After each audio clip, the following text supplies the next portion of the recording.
Welcome to the Growth Mindset Podcast with me, Sam Harris, your host. I invite fascinating humans from all walks of life to share their wisdom and unpack their mindsets and formulas for growth.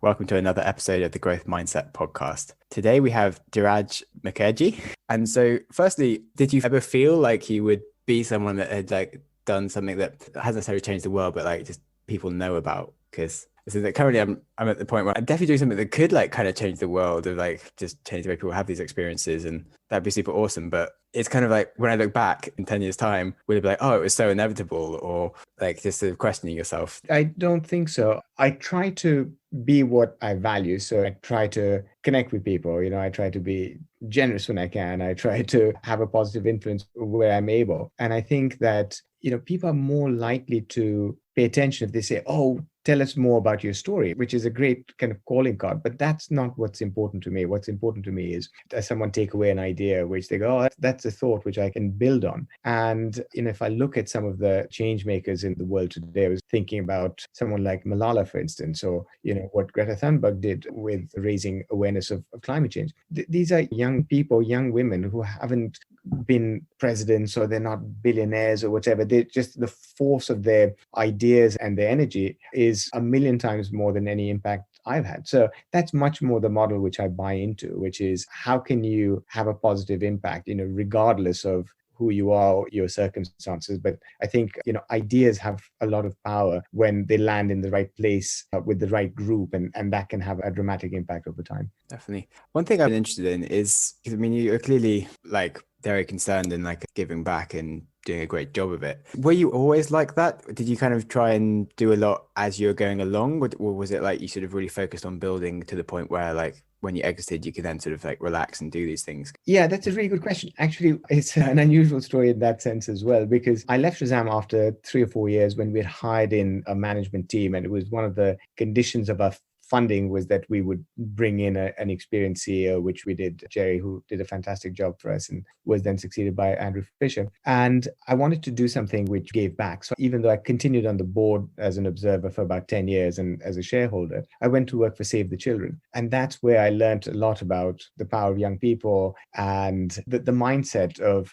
I guess, looking at the world's problems and what can we do about it. So that's something which was a conscious decision and which I've kind of carried with me since then. And I now try to combine the two things, which is, what is a young person's perspective on the world today and in the future, and how can one use business and entrepreneurship to drive positive change? Cool. Yeah, it's interesting, because I've wondered about it, and technically Bill Gates, and sort of it's the most charitable person on the planet, because he spent so much time investing on making his huge amounts of money first, and was kind of well, I'd love to get to that point, obviously, but do I want to sort of just take the risk of never actually giving back the whole time whilst I'm getting there? And maybe if that's what I want to do, maybe I should just walk the walk earlier. And it's when I was doing, Vipassana, I did one of those 10 days of silent meditation retreats into your brain. I came up with the theory that actually I haven't been that good at giving to charity. So I ended up just giving myself a yearly budget. At the end of the year, I would just spend that on charity.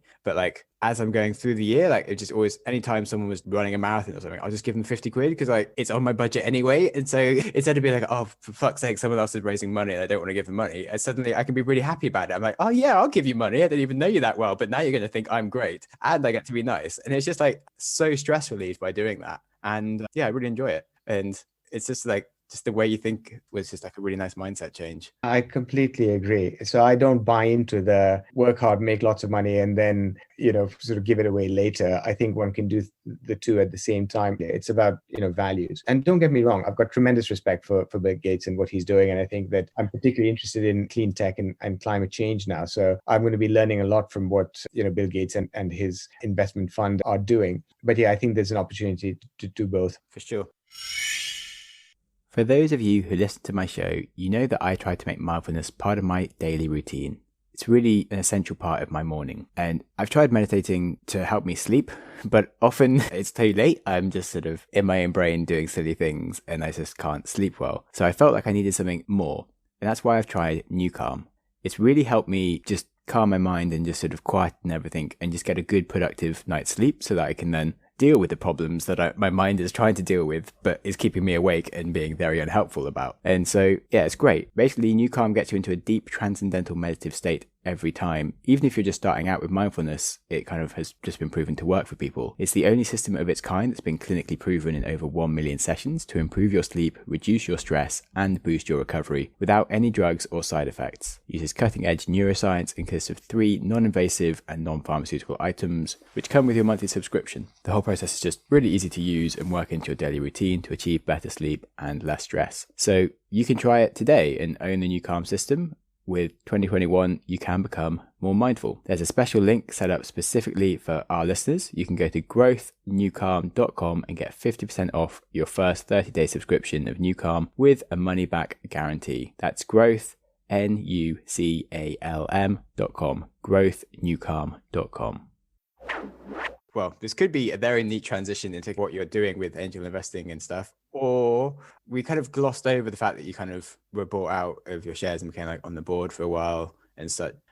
Is it worth like just unpacking how that happened? Yeah, absolutely. Yeah, sure. So we got to the point where we realized that in order to keep going and get bigger, it would be really useful to have more investment and less of the uncertainty about the business. The reality is, sadly, the music industry has declined 40% from the time we started to the time of exit. And that's because CDs, as we knew it, declined sharply. You have streaming music providers who are now sort of like front and center. But in general, there's less money in the business. And this is one of the reasons why Shazam changed business models 5 or 6 times. When iTunes was at its peak, 1 in 10 users of Shazam would translate into someone buying a song. And that was a big drive. We were the number 1 driver of revenues for iTunes, but we would only make a small slice of that revenue. So end of 2017, we received an offer from Apple to buy the business. And Apple knew us very well because we were one of the first apps. And we thought, this is fantastic. It's a match made in heaven. Music is core to what they do. It's a fantastic fit. And so without any further hesitation, we took that offer. What we didn't realize is that there would be an investigation by the EU just to make sure that there was nothing anti-competitive, which would take about 9 months. So it was the slowest exit aware of. We're like, hey, and then 9 months later, it actually closed. And again, I count my blessings for having been through that. One doesn't take things for granted. It could have gone horribly wrong, and thank goodness it didn't. But yes, so we were all delighted, investors, team members, founders. That was the end of the story. Wow. Yeah, that sounds like a kind of tense 9 months of maybe this amazing thing happens, maybe not. What was your plan B if it went wrong? I didn't have a plan B, and I was praying that we wouldn't have to come up with a plan B. So entrepreneur to the heart. Nice. Cool. Well, yeah, that was fascinating. And then, so whilst that was happening, were you already like making plans of how you're going to like change the world and do good once that sort of had gone through, or were you just sort of focusing on just reaching the end goal and then you're like, I'll work out my life? My last role, I was head of innovation at Virgin Money for 3 years or so, from about 2015. And during that time, I was looking at building financial products for young people, for students. And we looked at people going off to university and realized that they were graduating with £44,000 of debt. So, and that was coming from the fact that university is expensive. And the reality is that a lot of young people lack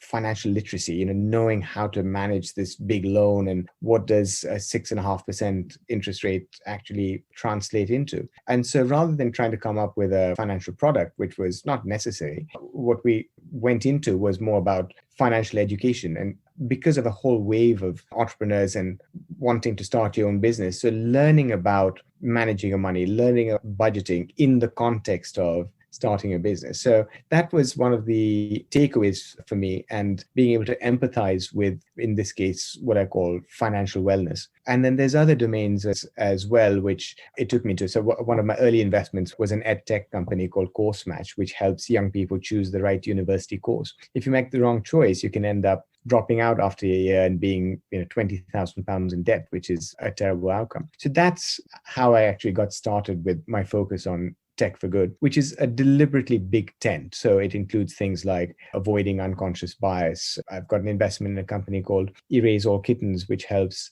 girls learn how to code. But there was no grand plan. I'm just feeling my way through the environment and deciding which causes I feel I can make a small difference to. I did some work last year with founders and coders. if you've heard of them. I went out to Israel to sort of do some teaching there and working in the London one where they've got a lot of girls coding, which I'm all for. And well, I did like my side. What's the one when you talk about like your major minor in psychology? And so I've always been on unconscious biases, and that's something I'm hoping to put into the current app of like trying to make people just more aware of like sort of diversity or things that they're not aware of. So we're kind of, okay, we're not going to probably get it done this year, but maybe if we get lucky with the Innovate UK grant or something, is trying to do like analysis of what people are listening to as from like a diversity thing, so you can actually sort of see where you are, and you can get like gamification of actually having a more diverse listening set of experiences. So you've actually sort of seen things from the other side of the table, and you can kind of avoid just like falling into the trap of just listening to the things that are just going to tell you the things that you like. So yeah, I'm pretty excited by some of those things, and it's nice to hear that you've been actually doing useful work in that area. This has been great. Thanks so much. And yeah, it's been so nice speaking to you. All right. Take care now. You too. Bye for now. Bye. Congratulations on listening to a whole episode of the Growth Mindset podcast. Before you race into another podcast, try pausing. Ask yourself, what have you learned? What could you change? How will you make that change happen? Did you press pause? Knowledge is useless without action. What did you learn? What should you change? And how will you make that change happen? You can tell us what you learned by contacting us through the website growthmindsetpodcast.com, and feel free to connect with us or our guests, or just peruse the show notes. Our Instagram is @growthmindsetpodcast, or follow me @samjamsnaps for a daily reminder to stop using Instagram. If you enjoy random acts of kindness and want to support the show, you can support us on Patreon or leave us a review on iTunes, and you'll make me very happy. And with that, keep learning and keep growing.